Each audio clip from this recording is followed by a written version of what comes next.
Leaders who practice gratitude in business can influence the productivity of their team by 50%. Like people who practice gratitude are 50% more productive than people who don't. At the same time, 65% of Americans did not receive recognition in the workplace last year. So getting a thank you from a supervisor could boost productivity by 50%, and yet people are less likely to show gratitude at work than anywhere else in their life. It's because a lot of people think that showing gratitude, and this is so crazy, makes them look weak. Why do I need to say thank you to them? They're getting paid. And that's so twisted in my mind. Like, yes, they're getting paid, but they're not slaves. They're human. What human does not like to know that they're appreciated and valued?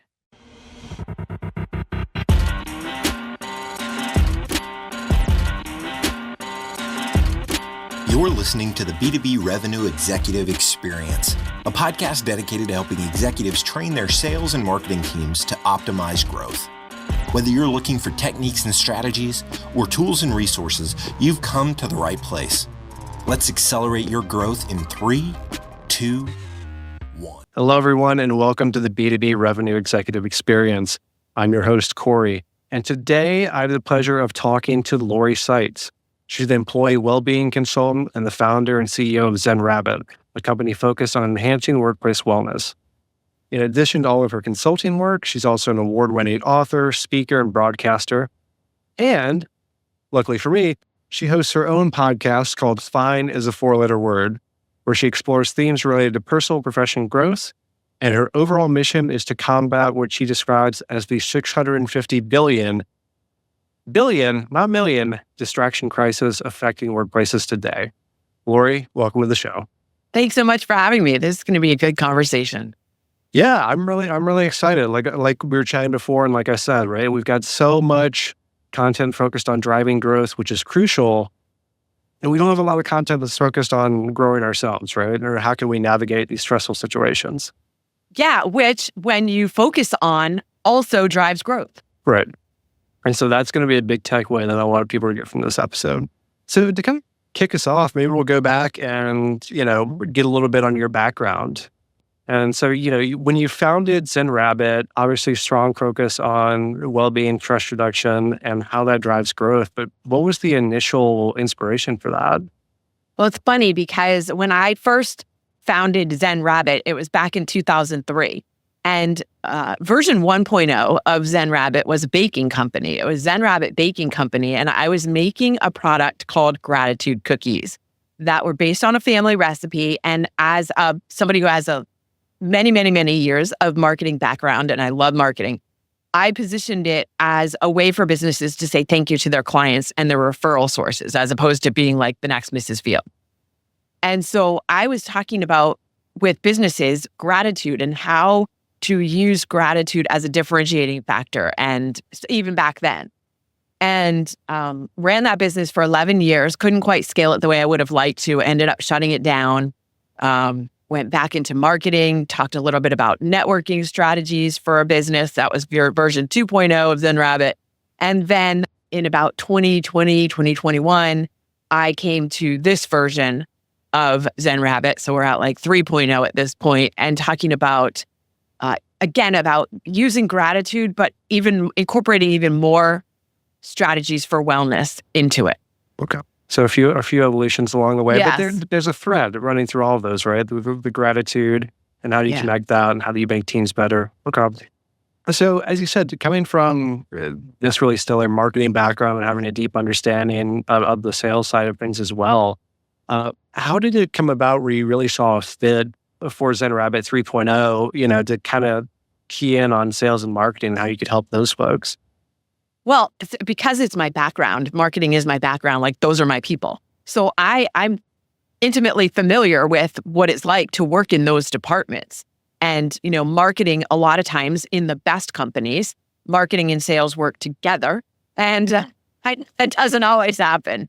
So since that's my background, like I know what it's like to be in those situations. I know how stressful it can be to work in those departments. I know what the rest of the company looks at sales and marketing like, oh, they're having fun and we're just working, and that's not the case. But yeah, so it makes sense to talk to dive in at that point, or that that part of the company. Yeah, like what you said too about the best companies that work together. I was interviewing someone the other day, and I had a thought experiment that I threw on. I was like, all right, you got the head of marketing, head of sales in the same room, and he said, "Wait, how'd you do that?" Okay, fair enough. Fair enough. Yeah, it makes sense if that's kind of the natural point. Like you said, they're your people. You go into the organization there, and so as you go in, like, what are the typical roles you start talking to? Or when you're talking to leaders, what is their initial reception to this? It depends on the type of company, or I typically like to work with growth-minded, forward-thinking companies, Mhm. because they're the ones who are open to these ideas that may be a little, I hesitate to say non-traditional, but bringing these concepts into business hasn't always been the way things have been done. But the ones that are open to it, when you look at the science and research behind all of these concepts, and you see how they support the numbers, the productivity, the engagement, the retention, all of these studies that have been done that support essentially at the end of the day, that incorporating these strategies improves profitability, then you start scratching your head and go, why wouldn't a company want to do this? It's so easy, which is one of the things I think that we might get into.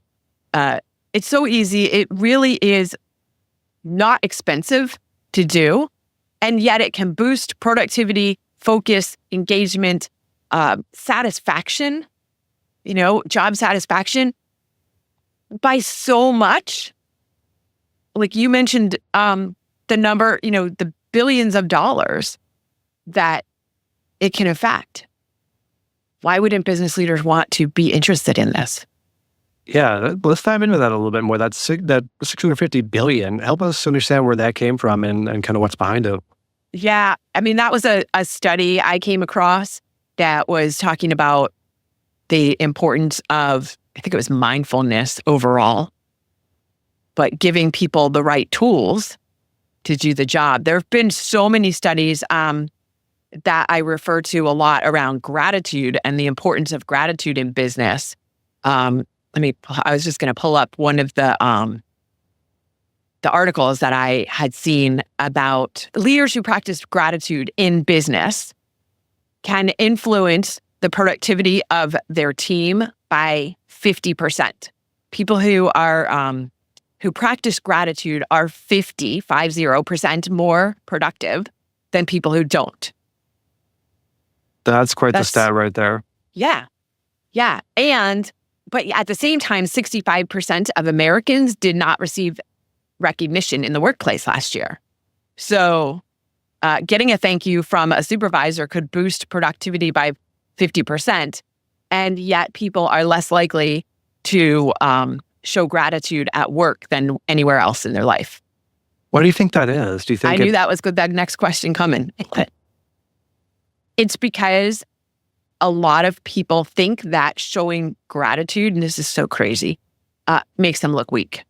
I was thinking that. Yeah, that was going to be my assumption. Yeah. Why do I need to say thank you to them? They're getting paid. And that's so twisted in my mind. Like, yes, they're getting paid, but they're not slaves. They're human. What human does not like to know that they're appreciated and valued? Yeah, it's an intriguing disconnect, especially like you said, like it happens in our professional lives, but we might practice it daily in our personal lives, right, outside of work. Yeah, I mean, I remember having a conversation at a networking event years ago when I was running the baking company, and with this woman, and she said, that's exactly what she said. Why would I want to say thank you? They're getting paid. And we may have been talking about clients at that point. And she was like, well, I'm doing what they're paying me to do. Why do I need to say thank you to them? Okay, good luck with your business. Fair, especially on the client relations side. You might want to dial it up there if nowhere else. That's funny. Okay. Well, I mean, I'm sold. I definitely have seen the impact of both receiving and giving. Just like you said, a simple thank you, if it's heartfelt and genuine, can go a long way. And also, I recognize that there may be some, like you said, that they are traditional practices, but not traditional in the business world. And there are also things that we can get tremendous gains from, the easy tweaks, easy changes to our routine. So, what would you say, Lori, to a skeptical leader, right? It's maybe on the fence about things, but what can sales and marketing leaders do in their day-to-day, just some easy changes to start off with that would help them, manage their teams better, make better decisions, things like that? Yeah. Well, two things. One, I'm going to talk about how to start a meeting. So the better way, probably the better way than what you as a listener are, how you're starting your meetings now. How about starting your meetings with, let's go around and everyone say, what's one thing that's going well for you right now? And starting on a positive note, most people are conditioned to complain and criticize all the time. And that's what you hear all around you, right? I can't believe this is happening. This client did this thing. This colleague did this other thing. Like, it's just, and that is not a pleasant environment to work in. It's comfortable for a lot of people because it's what they're used to. It's familiar, I should say. Mm-hmm. Now let's change the tone and start the meeting with what's something that's going right. That's not going to be to ignore if there are challenges or problems that need to be addressed. It's just to start the meeting on a different tone. I like it. That's fantastic. That's easy. I can do that tomorrow. Yeah. And go around the room and let everybody say something. And it's not like, all right, drone on for hours. Like just like a one sentence, what's going right now. Okay. And what's the impact of that you're seeing? Like I said, it changes the whole tone of the meeting. Now people are looking for ways to be of service. They're looking for how to be more positive. So if there are challenges and problems that need to be addressed, people are going to be more creative in their ability to solve them as opposed to just complaining about it. I mean, that goes a tremendous way right there, right? Positive mindset, just reshaping that mindset around like what can we do versus what focusing always on the problems or what can't be done. Yeah. That's going to be a game changer exactly. for sure. The other thing that you could also start a meeting with, and that's a little bit different direction from the gratitude part, is taking some deep breaths. Now, you can do this whether you're starting a meeting or whether you are sitting in your office stressing out because a client just gave you some bad news, or you're freaking out about this proposal that's, the deadline is in 2 hours and you're not finished yet. Breathing. Now, I would assume everybody who's listening is breathing. However, most people, most people breathe very shallowly, and especially when they're stressed, and most people are stressed all the time. So it's about taking a deep breath, like putting your hand on your abdomen and taking a really deep breath in all the way down to your abdomen. And hold it for a second and then just like let it go. And you can feel, as you're letting it go, you can feel your shoulders relaxing away from your ears. You can feel your neck relaxing. You can feel just tension is just, and so doing that for, let's say 60 seconds or, 2 minutes, you can set it doesn't have to be a long time. But what you're doing is you're relaxing your nervous system, which is running at, 1,000% when you're stressed all the time. And so just taking those deep breaths helps to oxygenate your blood and your brain. And that helps you think and focus better. So now you can respond instead of reacting impulsively. Damn, and when you can do that, you can think more clearly, you can make better decisions, you're less likely to get drawn into conflict, so you have better interpersonal relationships. And that's just a couple of things. I mean, there's a whole list of ways that helps you. That's not even to get into, that's just the simplest thing. So what if you started a meeting, okay, you don't have to do both of these things, like what's going well right now, or let's everybody just take some deep breaths, 3 deep breaths before we start this meeting. And again, it refocuses you into the present moment. So people aren't like still thinking about what happened an hour ago. So they're not focused on what's happening in the meeting. You don't have their attention. Yeah, it's a great way to reset. I love that distinction too, where you said you can now respond instead of just react. Yeah. Because it does feel like we're just bouncing from one thing to the next, like another ping, right? A Slack ping on my computer or a LinkedIn message on my phone, right? Right. Everything's demanding attention. It's a constant reactive state, which it's hard to be strategic when you're reactive. Yes. And you just brought up a really great point. Turn off those damn notifications. Like, do not allow, they could still show up, like you could still be notified, but definitely turn off the sound. It's so distracting. Every time you hear that, your brain is pulled away and distracted from what you're working on. And it makes it harder to focus, takes you longer to get through the task at hand. Yep. Do yourself a favor and turn off all the notifications on your phone, and, maybe even put your phone in a drawer or something somewhere away when you are working on focused work, and come back in an hour, take a break in 45 minutes to an hour, and then check your messages, because it's taking you way longer than it should to get through whatever it is you're working on right now, if that's happening. I completely agree. I forget who said it too. I believe it was a book, maybe, I want to say 2008. You're probably going to know the term once, like the idea of attention residue. You know what I'm talking about? The idea that like it builds up when you're focusing your 5 minutes here, 5 minutes here, 5 minutes here. Your brain, a part of it is still on that task, 30 minutes ago. And then I forget who else put out the idea of the deep work, for 25 minutes, you just focused on this, you do this. Is there one theory that you really subscribe to, or one you've seen work the best over the years? Well, both of those that you mentioned, it goes back to that most people, and I think especially people in marketing and sales, think that they're really good at multitasking. Right.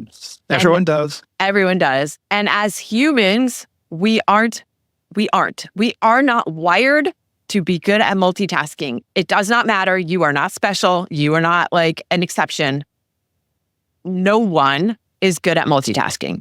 Like, because of what you're talking about, that residue, like you think you've moved on to the next thing, but your brain hasn't. And it's not fair to you or to anybody you're working with to think that you have that capability. Yeah. Right.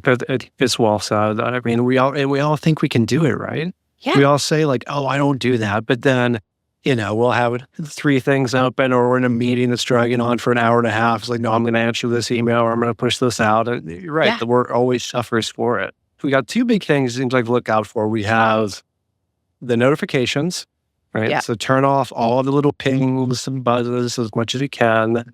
And we want to focus on one thing at a time, not multitask. What are some of the other big things that we should kind of be on the lookout for that really destroy our productivity but make us feel like we're being productive? There's some research that was done by Andrew Huberman. He's a brain scientist, and he talked about the benefits of practicing for 3 minutes a day, the intense positive benefits of 3 minutes a day. So again, it comes back to like 3 minutes of breathing, for example, and just sitting and focusing on your breathing, on your breath, going outside alternately, going outside and standing in the grass for 3 minutes and breathing. It is very grounding. Taking a walk in nature without your electronics on. Okay, you're not listening to music. You're not, trying to listen to a replay of a call or something like that. You're just walking and paying attention to what is going on around you. They're listening to the birds, or if you're out in the city, you're listening to the sound of the traffic. It doesn't matter. You're just focused on what are you hearing, what are you seeing, and being out, giving yourself some space. What you want to be doing is recharging your batteries. So you know how we all carry these devices in our pockets that are the main distraction, commonly known as a phone. If you throw that in the corner at night and don't plug it in, you cannot expect it to be working at 100% tomorrow. Now, for us as humans, it's kind of the opposite. We need to unplug to charge. But it's the same thing. If you throw yourself in the corner and don't recharge, you aren't going to be at 100% tomorrow. Yeah. That's a great analogy. As is the one to athletics, right? And I think that's one that a lot of salespeople in particular can identify with, because we've got, a lot of people that come from competitive backgrounds or collegiate athletes, et cetera, right? And so I feel like a lot of people look from the outside and will say, well, you still get injured in sports. Why are you doing all this mobility exercises? Or why are you doing all these strengthening exercises around the tiny muscles around the knee? It's like, well, it's because when that injury acts up, I'll be out for a couple of days, not months. Right. So it's the same kind of thing. I love that. Exactly. Yeah. I mean, there's a reason that many of the highest performing business leaders in the world practice meditation and talk about it in interviews. When you are settled in who you are, in your presence, you can make better decisions. There's no way around that. Yeah, and that's huge, right? Yeah. It's like you said, we've got a lot of leading figures, especially in tech. Feels like the commonality, right? A lot of high pressure industries saying that this has been a fantastic, addition to their toolkit that they work into daily habits. So was all of that going on? What would you say? Where do the barriers still exist? And kind of how can, if I'm a leader, I'm convinced, right? It's like, oh, this has really worked for me, but something that, I want to maybe bring to my organization, but maybe I'm a little bit hesitant to, or, what barriers should I kind of be on the lookout for? And what are some common ways to overcome those? I think it starts with being open to doing it yourself, practicing, right? Like it's called a practice for a reason. And you're not going to be, I hesitate to use the word good, because it's not about being good or bad. It's about allowing yourself to be what you are in it. Like, yes, when you first start doing it, you're going to be overwhelmed with thoughts that are just rushing through your head. Like, oh my gosh, I got to remember to go do that. And I need to call that person back. And that's what you're thinking. And again, what meditation really is about bringing yourself back to the focus on your breathing, the sound of the meditation teacher's voice if you're using a guided meditation, which I highly recommend for people who are starting out. The sound of the music. If you're out doing a walking meditation, then bringing yourself back to, oh, wait, what are the sounds I'm hearing around me? What am I looking at? And keep bringing your focus back away from your thoughts. When you do that, you are actually rewiring the neural pathways in your brain, literally rewiring them, so that when you are outside of a meditation, when you are working on a proposal or sitting in a meeting, when your thoughts start wandering, you are better able to bring them back again to the task at hand because you have been practicing it in your meditation. And so you don't even necessarily realize that you're doing it. It's just like you will automatically go, oh, thoughts wandering, come back to the proposal. Like it makes you better outside of meditation. And this is where when people say, I don't have time, if you can spend 3 minutes, 10 minutes a day, it makes you more effective and efficient in the rest of your day. So the things you're working on take you less time. So essentially, you're buying yourself time. Yeah, that's crazy to look at it that way, but it's absolutely right. Just that small investment, 3 minutes?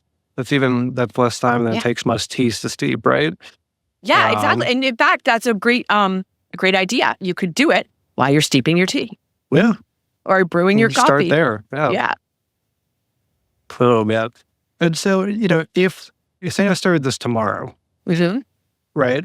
And I will confess, I did try to meditate leading up to this conversation.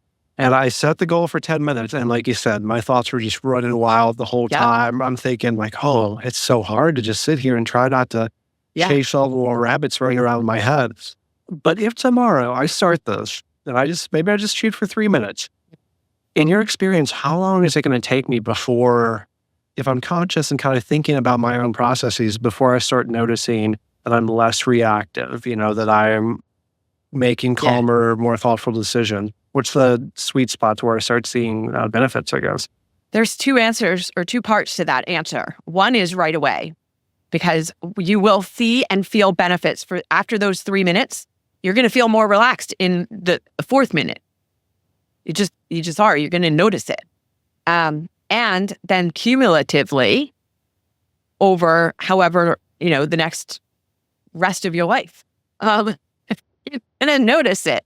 It's, again, I go back to the gym analogy, and I love that one because at one point in my life, I had a personal training certification, and I am kind of a gym rat. So again, you're going to go to the gym and you're going to feel good about having done a workout the first day, right? You might not have done like a super hard workout because you're just getting into it, but you feel good because you did it.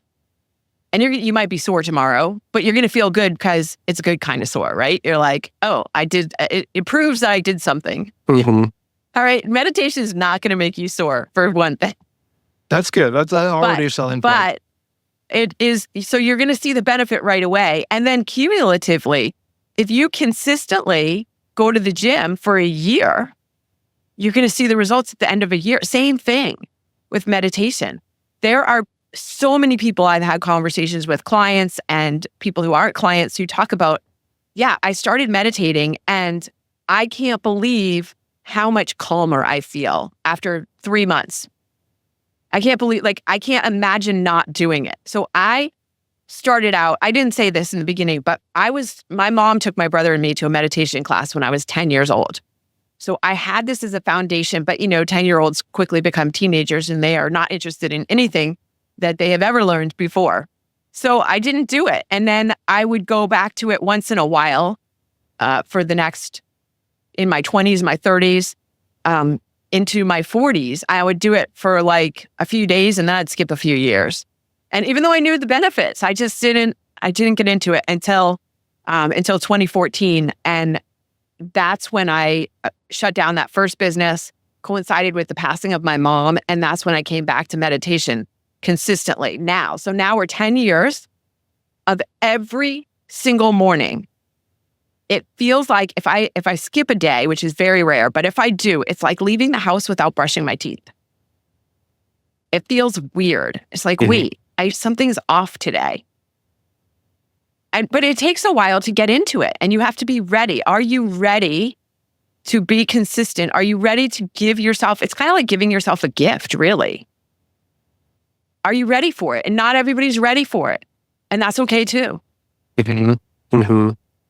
Yeah, and I mean, you touched on an important thing, and we see it a lot in our business, as a sales methodology, sales training company, right? Changing adult behavior, even if I am the adult that wants to change it in myself, it's one of the hardest things in the world to do, especially at developing habits. But I really love this idea, just 3 minutes. That does seem achievable. Like that, much more than 20 minutes, rather, something. That's 3 minutes, and it can be walking, meditation, just the idea of being present. That feels like something most of us should be able to work into our days if we want to. If you can't give yourself 3 minutes, your life is pretty messed up. And so I'm going to put that out there. And the other thing is, I invite anyone who's listening to do it for 7 days. Can you commit to doing 7 days of 3 minutes, 5 minutes, 10 minutes, whatever it is, but do it for 7 days in a row? And then take a step back and go, how do I feel? Maybe jot down, how do I feel today on a scale of 1 to 10 or whatever in terms of stress level or whatever you want to measure. And then do the 7 minutes or 7 days of meditation in a row, and then reevaluate. How do you feel? And if you don't notice any difference, you can either go for another 7 days, or you can quit and go, yeah, it's not for me. Didn't change anything. I don't think that's what's going to happen, but it could. Hey, that seems doable. Again, 3 minutes a day, 7 days. That's easy. We could find that time. I love that. That's a great lay through an experiment. Most people that's can exactly kind of what it is. That. An experiment, because you're not. Maybe you're creating a new habit in 7 days, but from what everybody has their different opinions of how you can form a habit. Yeah. I like the idea of it starting with a decision, and then you try different ways to build the habit, as slowly or as steeply as that curve needs to be for you. It's about finding out what works. Yeah. Yeah. And having grace with yourself. I think especially as professionals in marketing and sales, we're super high achievers and we expect a level of perfection from ourselves that we expect it from other people, but we expect it more from ourselves than anyone else. And we hold ourselves to the highest impossible standard. And so I think it's really important to then have grace. If you set out to do 7 days in a row and you miss one, that doesn't mean like, oh, screw it, I'm done. Like, have grace with yourself and just pick up tomorrow.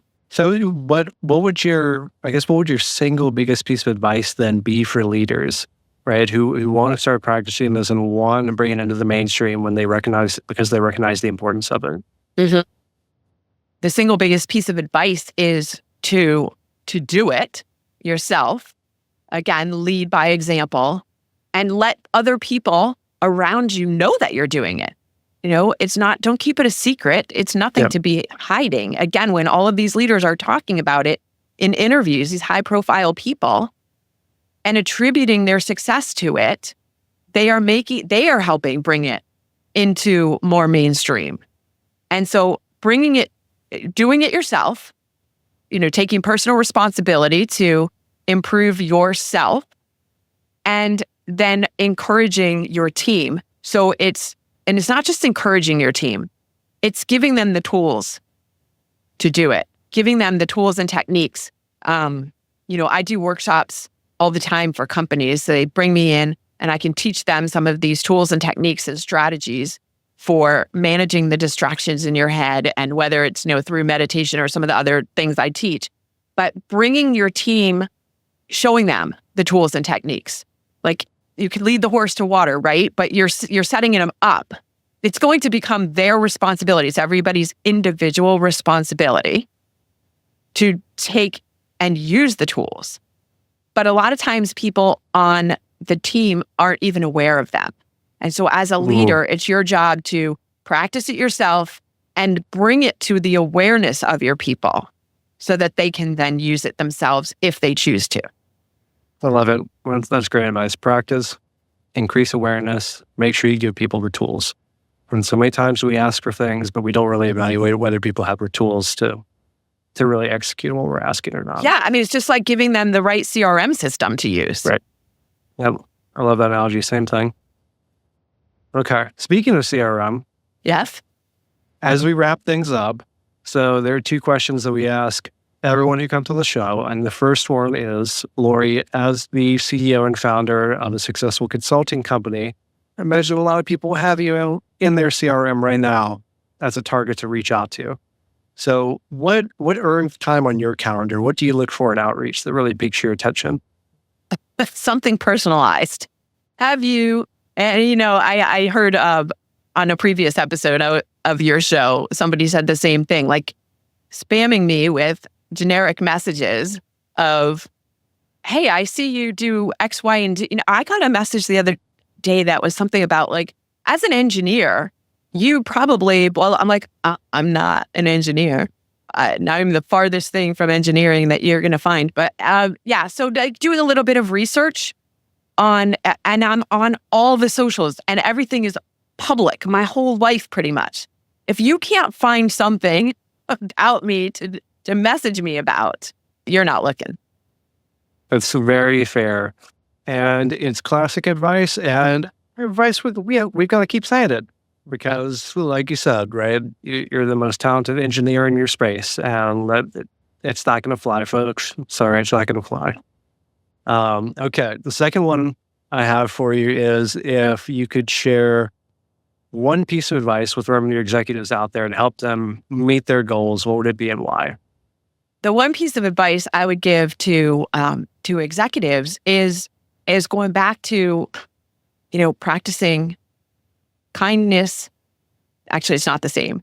It's practicing kindness for yourself. Having grace with yourself. You are human just like the rest of us. And it's okay to be where you are. It's okay to falter sometimes. And it's okay to be human. Don't beat yourself up about it. That's important to hear. I think that's important for a lot of people and a lot of listeners to hear. Yeah, That's great because advice. we are, as high achievers, we are so hard on ourselves. I get it. I'm with you. Yeah, I'm working on this myself too. I'm not speaking from the top of the mountain. Fair enough. Fair enough. Yeah, we're all in the same boat, but we're trying, and that's what matters, right? Intentionality in the practice. All right. Well, Lori, thank you so much for joining us on the show. And if people want to learn more about you, where can they go? My website is zenrabbit.com. And on my website, you can find links to all of my socials. So I hang out mostly on LinkedIn. You can find a link to me there. And yeah, zenrabbit.com. All right. Well, perfect. Thank you again for joining us. My pleasure. You've been listening to the B2B Revenue Executive Experience. To ensure that you never miss an episode, subscribe to the show in iTunes or your favorite podcast player. Thank you so much for listening. Until next time.